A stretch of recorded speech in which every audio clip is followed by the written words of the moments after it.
Hello and welcome to session number 4 of HFCC 101, How We Learn Assessments, Evaluations, and Grading. I want to start off by first apologizing for having to do this session virtually through a video. I apologize, one, because this video is largely just going to be me talking. While I may come up with a quip while I'm talking, I don't know if I will. The video itself is nothing flashy. I don't have time or the ability to really include cool music or cool graphics as we go. Instead, I just want to get you through this final session. And I had to do this final session virtually through video because the School of Liberal Arts, my school, where the English department is housed, called a meeting of the School of Liberal Arts for the same time as our HFC 101 meeting. While it's often useful before you schedule a meeting to look at the calendar and see if anything else is happening on campus at that time, sometimes it doesn't happen that way, or sometimes you do look at a calendar and you decide you just have to call a meeting anyway. The School of Liberal Arts, my dean, decided that it was important to do so, so we had a conflict. And I felt like since many of the members of our HFCC 101 group are in the School of Liberal Arts, and because going to these meetings is an essential part of the job of being a faculty member, I just could not hold the orientation meeting at the same time. So we're doing it virtually.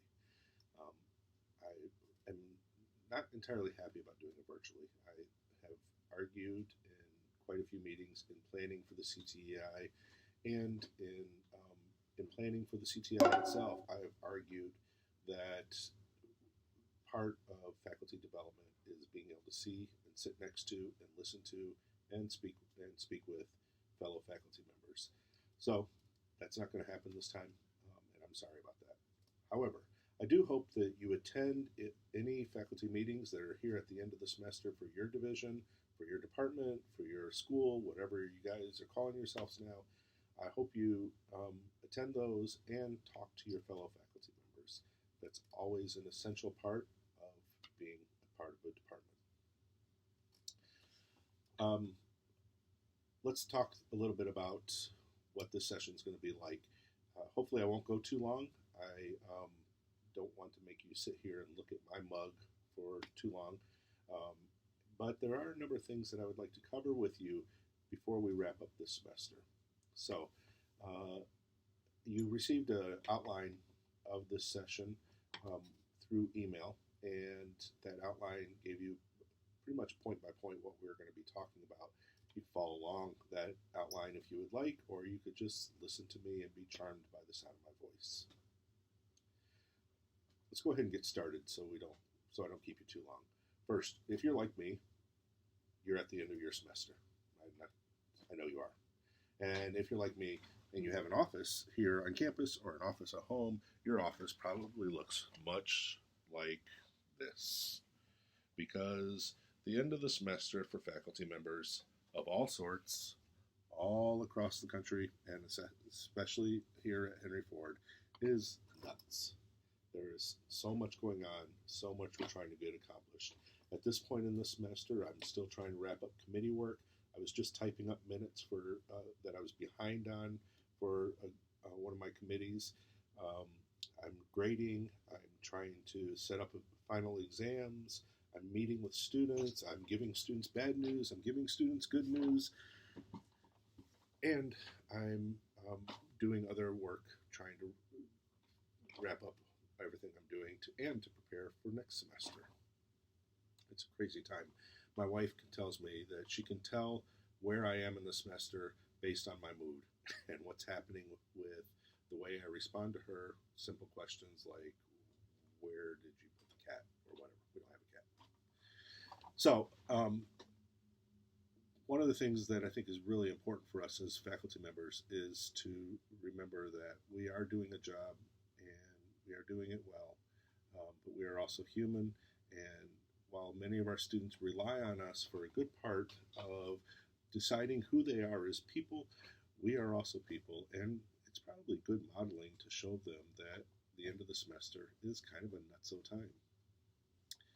let's go ahead and get into this, the outline that I've given you, and talk about what happens at the end of the semester. And while there are many theoretical things or many mood things, interpersonal things we can talk about with the end of the semester, there are some very practical points that we need to keep in mind, both for here at Henry Ford College, but that faculty members in general need to keep in mind.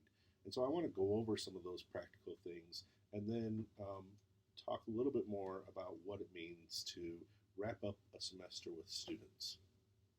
So first, the end of the semester notes. The first thing to mention with wrapping up an end of the semester is that we have a final exam schedule. That final exam schedule can be found at www.hfcc.edu/academic-calendar/final-exams. Basically, if you go to the HFCC web page and go over to academics and pull down to academic calendar, you'll find the final exam schedule there. And it's really important that you pay attention to that final exam schedule. You cannot take your final exam schedule and wipe it away and meet just to tell your students you're going to meet at the regular time of your class. Or you can't take the final exam schedule and wipe it away and tell students to meet you at another time. If you have a class on campus and you are supposed to meet for a final exam, you need to meet with that final exam in the classroom.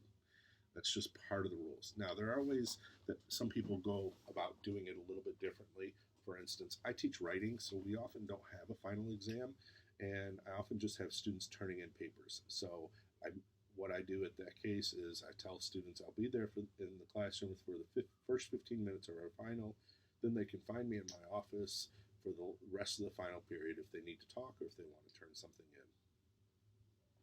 You do need to make sure you're there and that you do not mess with the final exam schedule, because if you do, you're going to make the next instructor upset because their students are going to come to them and say, well, my teacher changed the time of my final. Keep with the final exam schedule. The next thing I want to mention is the idea of, or the issue of grading. So that's what we kind of do at this time of the year. Many people don't know all the other things we do, like try to meet 2 meetings at one time, or record a video for faculty members, or gather receipts for conferences, or plan for the next semester. But we do grade, and grading is pretty important part of our job. In fact, it's so important that it is one of the things that could get you in trouble if you don't do it properly or do it the way administration wants you to do it. So the very first thing to say is there is a grading deadline, and you need to meet that deadline to the best of your ability. Now, occasionally something happens. You try to meet the deadline, and then all your power goes out and you can't meet the deadline. But for the most part, the deadline is set at May 7th, 2018 at 6 p.m. Your grades need to be in at that time, and if you don't get them in at that time, you're setting yourself up for some pain. Part of that pain is you're going to be required to do grade change slips for every single one of your students in order to get those grades changed. From what I understand, there's no way to get back into the system to change your grades once you've missed that deadline. You just have to go through the old format of changing grades for each individual student. Another problem is if you miss your grading deadline, you will probably receive a terse email from your dean or your associate dean or the registrar telling you that you don't have your grades in. But perhaps the worst part about not getting your grades in is that you are hurting your students. Your students are expecting those grades. They look for those grades. Right after your final exam, students are going to start getting on WebAdvisor trying to find out what their grades are because they don't understand that you need some time to grade.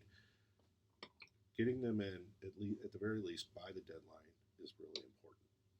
One other thing about this is we run a very quick turnaround from fall semester or winter semester to spring semester. In fact, it's 2 days.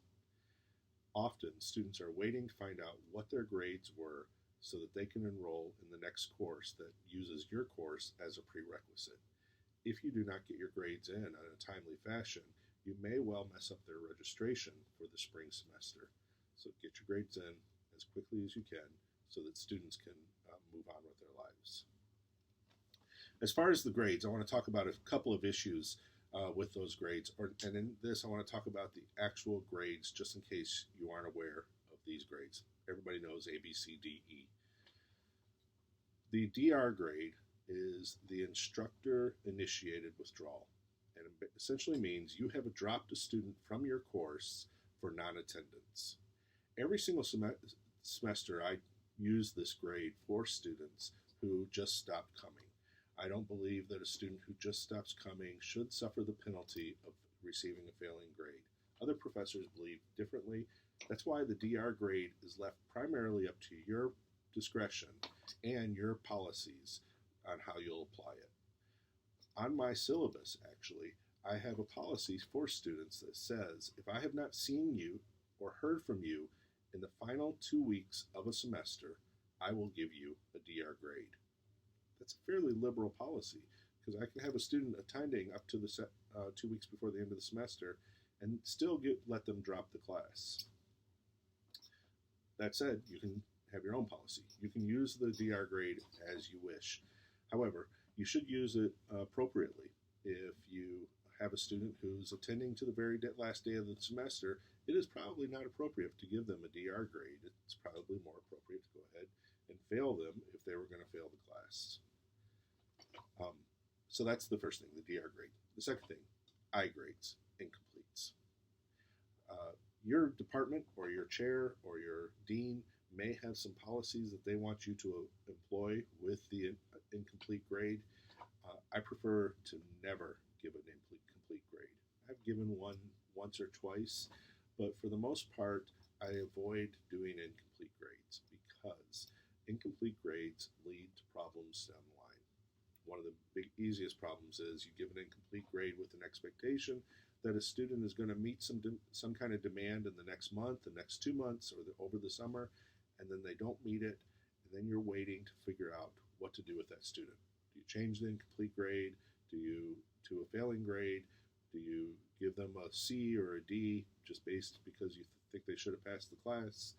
It's a sticky situation, and unless you clarify why you're giving them the grade and how you're giving them the grade, and I would suggest signing a grading contract with that student, I would avoid incomplete grades altogether.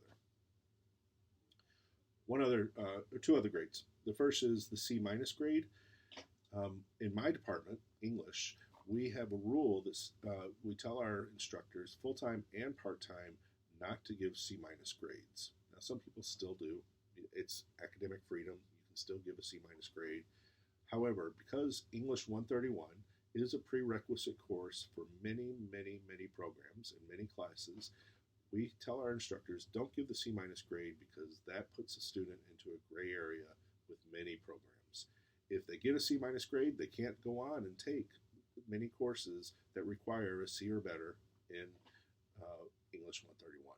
So I think you should use a C minus grade wisely or not at all, depending on your own point of view and what you believe about grades. Sometimes it's better just to go ahead and give a student a D or to go ahead and give a student a C, depending on what you think they really earned.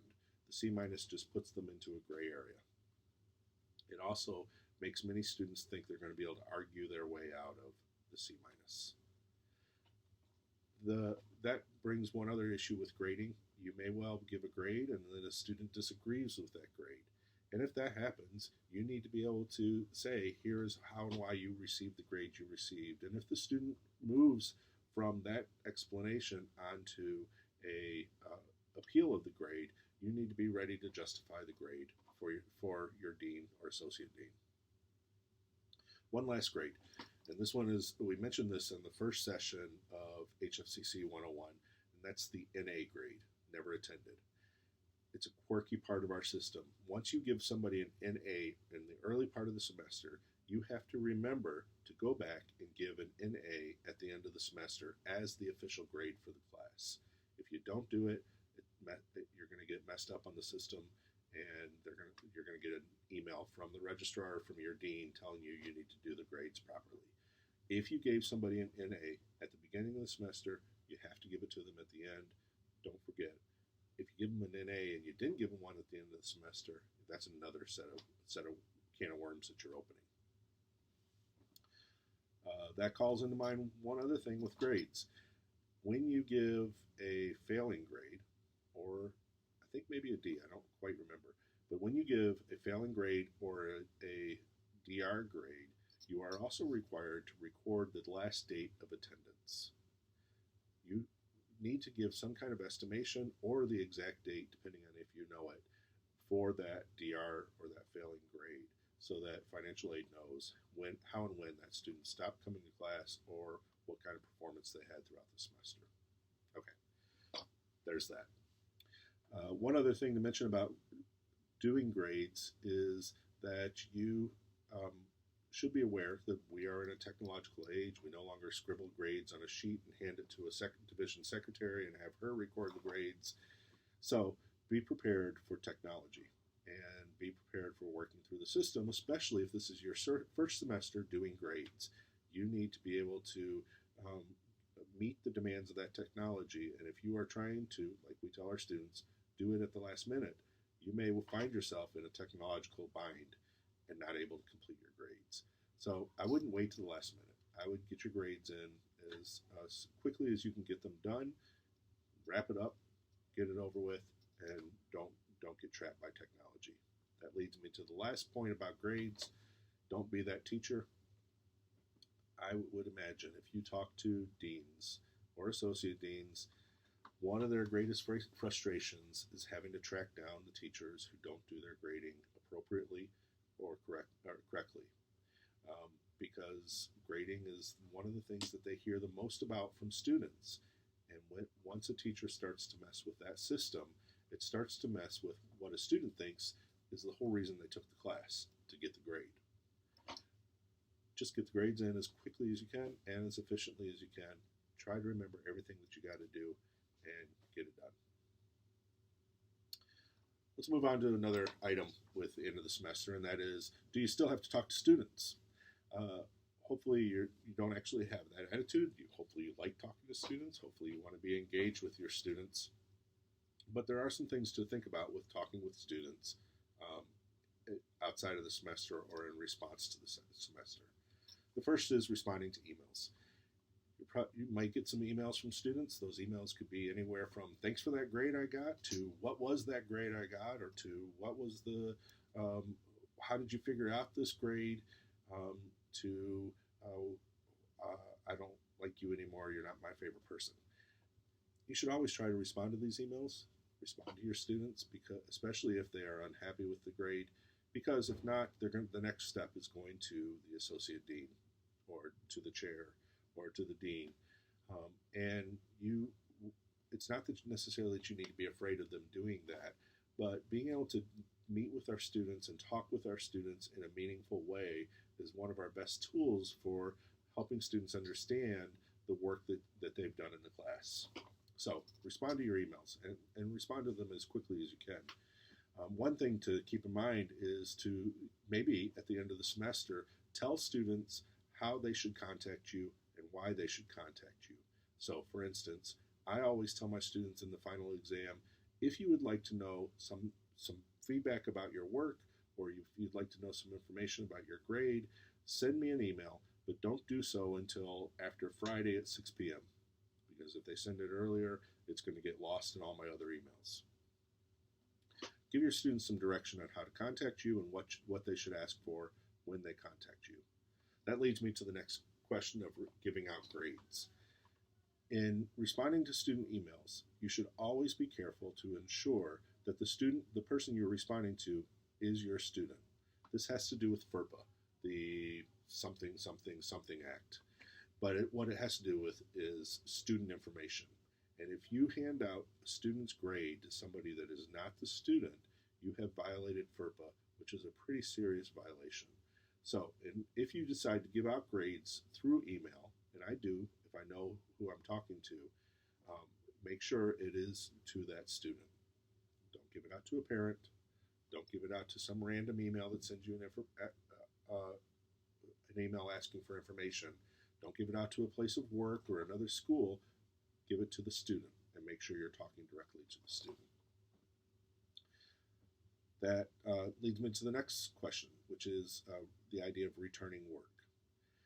When you are returning work to students, you should always make sure that you are handing that work directly to students. You shouldn't put a pile of papers outside your office door. You should not put a pile of papers in a classroom. You should not even necessarily send work through email, or I'm sorry, through mail that could be opened by anybody else. You need to make sure that the work that you're handing back is going directly to the student who created it. Because when you put your work outside of a door, anybody can pick it up, and that becomes an immediate FERPA violation.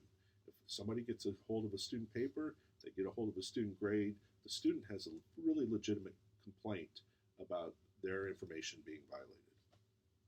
In addition, putting a stack of papers outside your office door allows any student to come along, pick up papers, and perhaps get a whole lot of useful information for when they take your class next. Leads me to the next part, which would be providing feedback. I think it's important to give as much feedback as you can on student work, and we're going to talk a little bit about this with assessments and evaluation and grading. Give your students an opportunity to understand how and why you got to the grade that you got, and try to be as helpful with that information as you can. Now, of course, some students are going to complain about their grades when they know full well why they got their grade. You can make a decision on what you think is the appropriate amount of information for students, but give them feedback. Let them grow through your grading and not just receive a grade and move on. So the next thing in the end of the semester is the faculty organization meeting. We will be holding our faculty organization meeting the Monday after finals. It's an important meeting where we come together to wrap up the academic year, to take care of any further Senate business, to find out about any information that we need to find out before we leave for the summer.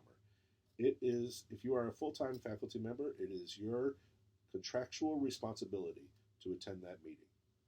You do have a responsibility for attending your division meetings, your department meetings, your school meetings, and you have a responsibility to attend the faculty organization meetings.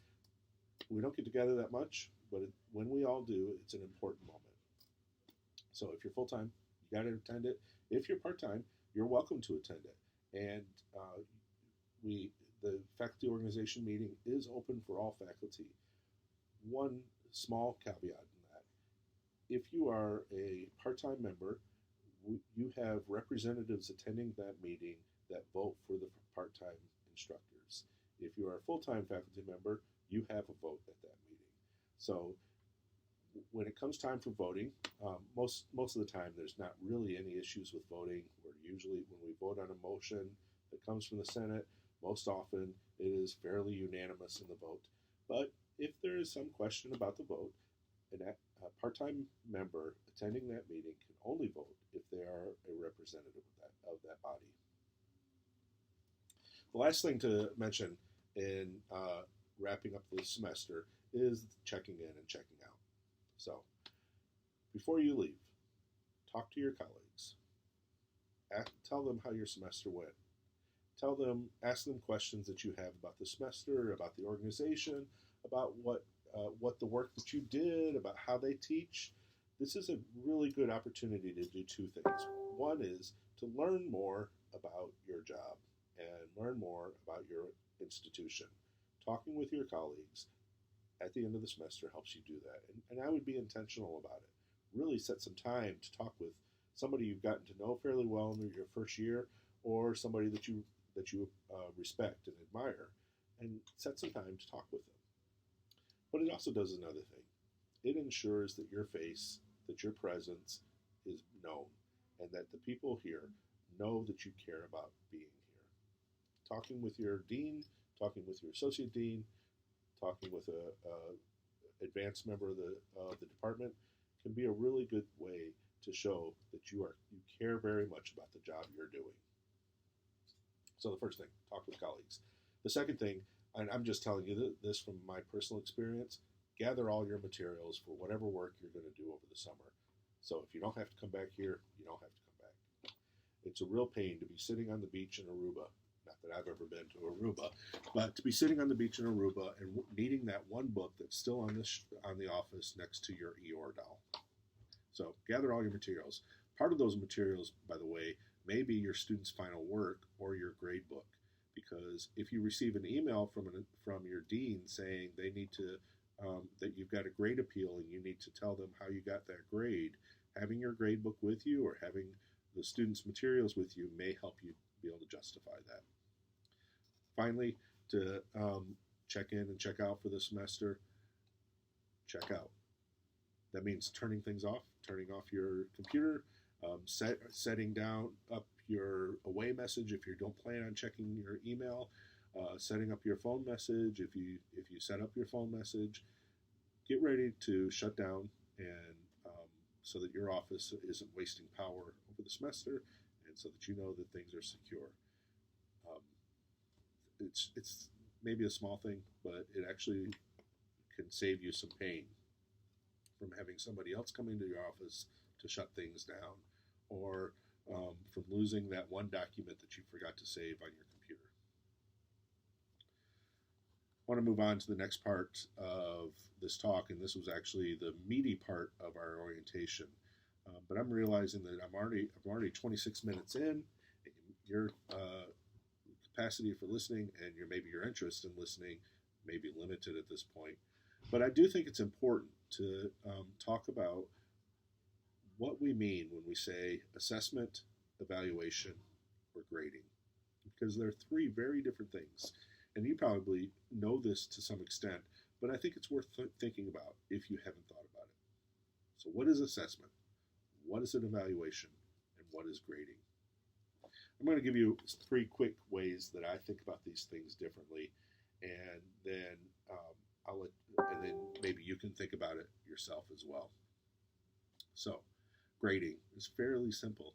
That is your institutional responsibility. It is the currency in our institution, and it's what we do with students to tell them finally whether or not they met the requirements for the course and how well they met them. Applying that grade is a functional part of our jobs. I don't like grading. I don't like giving grades. I prefer to think that we could all be sitting on the steps in front of the Acropolis just talking about great ideas, but grading is a reality of teaching in higher education, and it gives us a way of valuing a student's performance in a class. Similarly, an evaluation lets us evaluate the student's work. What did they learn and what didn't they learn? The difference between grading and an evaluation is grading is the currency, whereas the evaluation is the explanation of the currency. And I think students need evaluations more than they need grades. They need to understand how and why you believe they got through the semester. What was the work that they did and what do you think about it? Providing really good evaluations of student work, of student performance, helps them as they move on to the next semester. Finally, assessments. The word assessment is kind of giving me an icky feeling these days because of all the institutional assessment stuff we do. It's become a heavy word, but it's an important word in higher education. At the national level, at the local level, at the state level, assessments are what we are supposed to care about right now. And we have a super important committee on this campus, CASEL, the Committee on Assessment of Student Learning, that's doing an awful lot of work trying to give us an understanding of what assessments mean. That said, that word doesn't have to do with all that institutional level stuff. It also has to do with just your students and what they're getting out of your class. And here's what I would like to think about when we come to assessments. How do you assess what your students can do? And how do you assess what they could do before they came into your class, as they're in your class, and after your class? And if you can think about assessment as a way of looking at student capability, student capacity for doing the work of your class, that provides a whole lot more meaning for what students get out of a class. You give them a grade, that's their currency. You give them an evaluation, that tells them what they were doing okay, what they weren't doing so okay. It gives them a sense of that you're watching. But you give them an assessment and you let them know what they can do now that was different than what they could do before they started your class. And they start to see the value of their learning. I think of really deep, meaningful assessments of student capacity for learning, student capacity for doing work, and student capacity for using the material of your class is really the meaning part of our education. That's much shorter than I would have done if we were in the classroom or if we were meeting together, but I think those three distinctions are fairly important. I just wanted to say something about it. So the next thing, planning for the future. As you are wrapping up the semester, it's probably worthwhile for you to evaluate your own performance and to assess your own performance. Because if you can evaluate what you did well and what you didn't do well, what went right, what didn't go right, if you can evaluate the work that you did this semester, you begin to learn more about how you can improve. And if you can assess your capacity, you can think about, what did you know before the semester started? What do you know now? What did you know about students? What do you know now? What did you know about your field? What do you know now? What did you know about your department? What do you know now? If you could assess your capacity for doing this job through the course of a semester, you will become a much more refined teacher. I recommend, I'm a writing teacher, so let me recommend it this way. I recommend doing some writing about this, really thinking about what you got out of this semester on an assessment level. Assess yourself. And this is actually an important thing for you to do as a full-time faculty member or a part-time faculty member.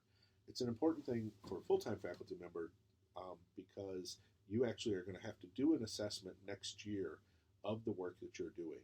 You're going to have to consider all the different contributions you've made to the college and how you're involved in the college. That's part of your contractual obligations, is biannually doing one of those self-assessments, and next year is our year to do that. So doing some writing right now will help you with that future work that you're going to have to do. And just on the basis of teaching, for full-timers or part-timers, always knowing where you're at as a teacher and how you're developing is a really valuable skill to learn. The second thing to consider when planning for the future is your curricular development. What are you going to work on this summer to help you be a better teacher in the fall? What are you going to learn this summer that you can help your students learn in the fall? Work some on your curriculum over the summer. We're not an institution that requires you to do active research and publication in order to work here. However, that does not mean that we are separated from our fields. And working on that curriculum development over the summer is a really valuable way to make sure that the education you are providing is an education that is really useful for students as they go out into the world. The last thing I'd like to ask you to think about is how you are going to engage at the department, at the school, at the college, at the union level of your involvement here at the college. Part of the responsibility of a tenure track probationary instructor, and this is largely for the full-time folk, part of the responsibility of a probationary instructor is to learn how to be a faculty member here. And over the summer, there's a really good opportunity for you to start to think about, how do you want to be engaged? What are you going to do to be a part of the college? So start thinking about, what are some of the different possibilities? Are you going to try to join CASEL? Will you join the CTEI advisory board? Will you try to get on Senate? Will you just lead a curricular committee in your department? What are you going to do to be more involved? Now, as a new faculty member, nobody's expecting you to stand up and start being the faculty chair. Nobody's expecting you to necessarily join Senate or even CASEL or any of those school-wide committees. But you should start thinking about how you're going to get involved, especially if in the fall you're going to be starting your second year. That's about it. That's a lot of talking. I understand. Hopefully, you get something out of the talking that happened here. Hopefully, this feels like you were oriented in some way or another. This is the final session of this round of CTEI. In order to have successfully completed CTEI, you need to have attended 4 sessions. And I'm telling you this at the end of the video because I want to know that you watched the video. If this video comprised your 4th session, please send me an email and let me know that you feel like you've completed HFC 101. What I will then do is go back through my records and look for your name and see how many of those sessions you've attended. And I will send an email to your dean, if you would like me to, telling them that you've completed HFC 101. In order to do that, though, I do need to see on my records that you've completed it. I also would like to get your permission to send that email because I don't want to just become somebody who's reporting to the deans on whether or not you've completed 101. So again, if you've completed 4 sessions of HFC 101, you completed 1 in the fall and 3 in the winter. This includes this video as one of the sessions. Send me an email and ask me to contact your dean if you would like me to contact your dean to tell them you've completed HFC 101. Unfortunately, I don't know if you are part-time, if I can sign off on a sheet saying that you've attended a faculty development session based on this video. We could try it, but I'm not sure how it will work. I guess that's it.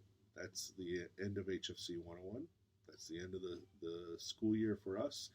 I hope you've gotten something out of the sessions we've had. I hope you got something out of this long, talky video. And I hope you've started to get something out of teaching at this school. I am here as a resource.